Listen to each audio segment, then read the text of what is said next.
O Alerj Debate está de volta falando sobre a saúde na terceira idade. Doutor Igor, o deputado estava falando no bloco anterior sobre essas informações que a população deve ter, e aí o governo tem uma participação importante para evitar essas doenças na terceira idade. O que o senhor tem para falar sobre isso, a sua opinião sobre esse esclarecimento para a população? Pois não. De fato, eu acho que isso é uma coisa muito importante. E nós, lá no Instituto de Cardiologia do Estado, iniciamos há cerca de 15 anos atrás um projeto que era levar à população mais carente a informação sobre a doença, sobre a prevenção, sobre o que fazer. E sempre íamos a alguns lugares do subúrbio e do Rio, do estado do Rio, e nós reuníamos um número expressivo de participantes, algumas vezes com mais de 800 pessoas. Estivemos no Bangu Atlético Clube, em São João de Meriti, na Lona Cultural, enfim. E nós mostrávamos essas coisas todas que estamos falando sobre como prevenir o agravamento da hipertensão, como tratar o diabetes, como cuidar da doença coronária. E a população, a maior parte deles, essa população era constituída de pessoas idosas.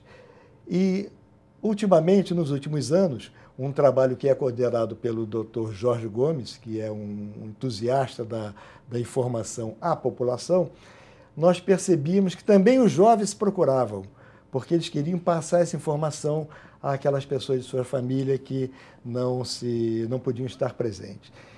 E uma coisa que nós observávamos também era a tensão que eles transmitiam da vida cotidiana.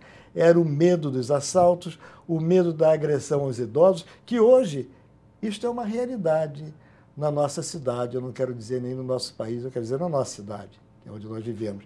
Então, o idoso hoje tem medo de sair à noite, tem medo de ir a um teatro, ele tem a sua doença, mas ele pode assistir um cinema à noite, um teatro, ir a uma solenidade, mas aquela tensão, acaba se privando.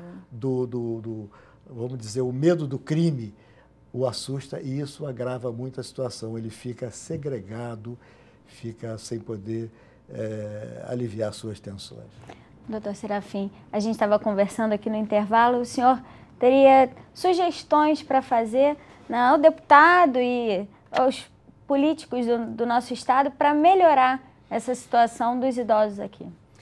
Eu fazer uma sugestão para o deputado João Pedro, porque ele está preocupado com isso, com a questão do idoso, eu acho muito justo até. Eu já fiz até essa sugestão para a prefeitura atualmente. Se você vai hoje, por exemplo, num hospital público, na pediatria, as mães estão lá sentadas com as crianças e não tem lá naquela TV um programa educativo. Estão vendo programas da televisão.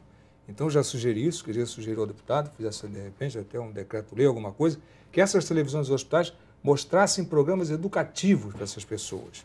Obviamente que teria um espaço para mostrar também a TV aberta, isso aí não teria nenhum problema. Mas tem que mostrar, quer dizer, o que é a hipertensão no futuro, o que é o diabetes, como é que a criança tem que se alimentar, enfim, para que o idoso possa ter uma saúde mais tranquila e melhor, com menos gastos até para o serviço. Isso aí vai tirar gasto depois para o SUS, que vai diminuir o número de internação desses idosos, que futuramente serão os idosos. Então, isso seria uma sugestão, e acho que ele já falou nisso, quer dizer, a criação, esse é um sonho que a gente tem, que a população pensa assim, quando o governo fala, vou fazer um hospital, isso é ruim. Quando eu digo que vou fazer um hospital, é ruim, porque eu não estou fazendo a prevenção das doenças, quer dizer, eu tenho que prevenir as doenças para não criar um hospital. É como você parar de fumar, porque no futuro, quer dizer, na realidade, você vê quantas pessoas morrem vítimas do cigarro no mundo inteiro por ano, por dia, e por minuto, e por segundo. Então, se você impedir isso, você vai tirar essa mortalidade lá e essas internações.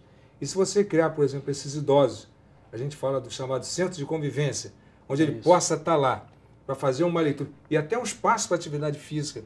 Então, o idoso vai para lá, faz a sua convivência social, faz a sua participação na atividade física e depois vai para a sua casa. Essa experiência eu vi na Espanha. Na Espanha, em Madrid, via as casas dia, que é uma casa que o idoso chega de manhã, enfim, tem lá alimentação, tem um médico para passar orientação, ele convive com outras pessoas, conversa, lê o jornal, debate os assuntos do dia, escuta o rádio, comenta. É um espaço, para não ficar ocioso em casa, sem ter com o que conversar, vai para esse espaço. Enfim, é uma casa de convivência bem interessante e eu estou sugerindo ao governo do Estado, através da Assembleia Legislativa, de indicação legislativa, que possa criar também no nosso Estado esse tipo de casa de convivência. E a questão que você colocou de ter informação nos hospitais é uma questão relevante, fácil de ser feita e que pode ser aplicada sem nenhum custo excessivo aos cofres públicos. Deputado, o senhor fez essa indicação legislativa sugerindo essa rede, né, de geriatria aqui no estado do Rio de Janeiro. Como é que o senhor imagina que essa rede poderia funcionar aqui? Eu acho que funciona dessa maneira, como eu vi a experiência na Espanha, em Madrid, que você tem uma rede dessas casas geriátricas que possam prestar esse serviço de tirar o idoso do isolamento, enfim, da falta de convívio em sociedade, e poder se juntar ali. E é simples, é barato, tem espaço de sobra aí nas igrejas, nas casas, pode ser alugado, e que a gente possa ter esse sistema em funcionamento para integrar aqueles idosos que não estão integrados, enfim, como é saudável, ser integrada a sua família, a sociedade e aquele trabalho que ele passou anos e anos ali exercendo sua atividade, que é muito importante. E a participação da família é muito importante também, né? Doutor Igor, eu queria saber também do doutor Serafim, como é que os senhores analisam a situação dos asilos atuais aqui no Rio de Janeiro, tanto os asilos públicos quanto os particulares, como é que o funcionamento deles é adequado, não é adequado, como é que está essa situação atualmente? Não, em relação a esses asilos, eu não tenho, assim, uma experiência de ir ver. Tem por informações, vamos dizer, informações leigas. Então, não sei se o Serafim talvez pudesse falar alguma coisa a respeito. Nós temos, isso aí é lamentável, né? Muito boa a sua colocação. Nós recebemos lá no Conselho várias denúncias dessas casas asilares, quer dizer, o mau funcionamento, o mau tratamento, porque na realidade isso, essa preocupação do deputado na criação dos centros de convivência, lá, fiscalizado pelo poder público, isso é importante, porque isso virou um comércio, lamentavelmente virou um comércio. E de todas as denúncias que a gente recebeu até agora, que a gente foi visitar, o trabalho mais bonito que eu vi é um trabalho de um padre que é feito em Itaguaí, que ele tem lá uma casa asilar em Itaguaí, tem uma escola, tudo funcionando perfeito lá. As pessoas voluntárias, as senhoras, são senhoras idosas, que são as cozinheiras, os garçons são idosos, enfim, um negócio espetacular. E ele recebe muito pouco incentivo para isso. Isso é um trabalho do padre, quer dizer, lá. E nós fomos lá visitar e eu dei nota 10 para aquela instituição. Nas outras não dei. Todas as outras que eu visitei, eu dei uma nota muito ruim. O tratamento desses idosos é muito ruim, e aí pode agravar também uma segunda situação, que é a incidência muito alta de depressão nessas pessoas, não é isso? Assim como as outras doenças, que na realidade, a gente fala, a família, as pessoas têm uma noção, a família muito grande é ótimo, às vezes não é ótimo, às vezes complica isso.